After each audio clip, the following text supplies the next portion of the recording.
Okay, hey YouTube, this is Matthew Morgan, just coming back to make this video just so you understand. You know how old people are always trying to say that the church back in the day was real? It wasn't, it still ain't, and it will never be real. The only reason back in the day the church seemed real is because there was nothing to stop you from going. There was no type of, you gotta fight back, you can talk back, whatever. You didn't have that option because back then people could whoop you and, starve you and kick you out and stuff. And wouldn't nobody say nothing because the whole community was church pretty much. You didn't have a choice. And the pastor, people kept putting him on a pedestal. Why I say him is back in that time, women couldn't be pastors. It was like a sexist type of thing. God only called men to be pastors, apparently, which I don't think God's like that, but human beings make God whatever they want him to be until they find out who he really is and don't want to accept it. But anyway, back in the day, pastors were seen as God's messengers of his words. So if you wanted to get blessed by God, you had to take care of the person or the pastor that came to your house to deliver the word, basically. And if you didn't and you couldn't, you'd be looked down on, and it would be a shame that you couldn't take care of them. You want God to take care of you, you take care of the pastor. Like you feed him, you let him sleep in your house, then you let him be on his way the next day. That's how it is. No talking back to the pastor. He knows more than you. He's been through more. Shady thing is, fear was installed in people more back in the day because there was no proof that God did or didn't exist, so people just went with whatever they were taught.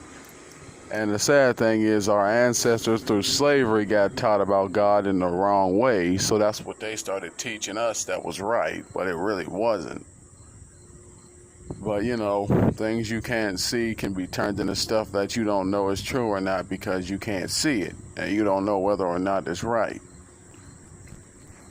But anyway, nowadays, these pastors can have degrees and whatnot. Now you have to give them churches and pay them salaries because food and clothing and a place to sleep wasn't enough, so they wanted more.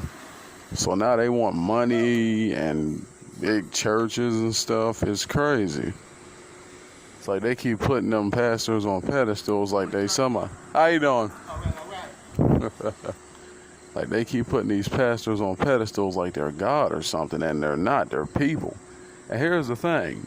A lot of the people that God sent down here never wanted money to teach you anything. Never had to be in a big building to teach you anything. Never had to have a lot of people witnessing them teaching you anything. Never had to dress the best, look the best, nothing. All they had to do was have a good heart and a good mind and want to teach you. Jesus and nobody that came before him or after him that was a real teacher ever charged anybody for anything. Ever. Period. Never. But like I said, back in the day, pastors were seen as God's messengers, so you had to take care of them or God was not going to take care of you. Can't talk back to the pastor. That's like disrespecting God. And people went with that for so long that they think now that if you disrespect the pastor, God's going to punish you. You touch a pastor, God's going to punish you. Which is crazy, but that's how things are.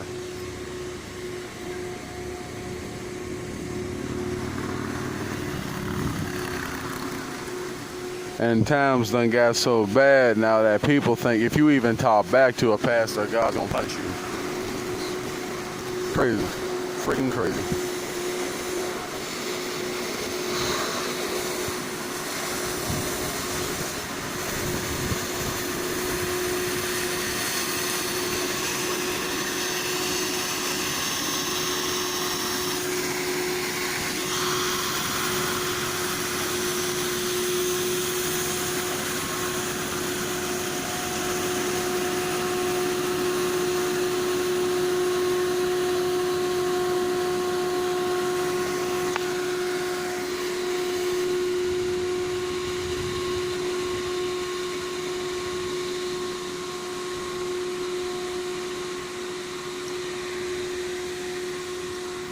But yeah, like I was saying, back in the day, it's like if you refused to go to church, you didn't get fed, you got how you say you were turned into the black sheep of the family, you're going to hell, and if you didn't want to go to church, you were put out the house, because the old ways of seeing it is, if you didn't go to church, you didn't get saved, you didn't read the Bible, you would affect everyone in that house who was trying to get to heaven, and they'd all go to hell because you're the only one that wants to rebel.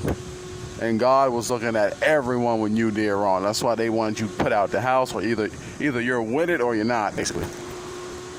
Nowadays, since that whole whooping thing is taken out of the law, now you can talk back and say what you want. Back then you couldn't do it because whooping was a thing. Children got put out the house, starved, got their stuff taken, they got disowned because they didn't want to go to church. All because slavery forced our ancestors to do that.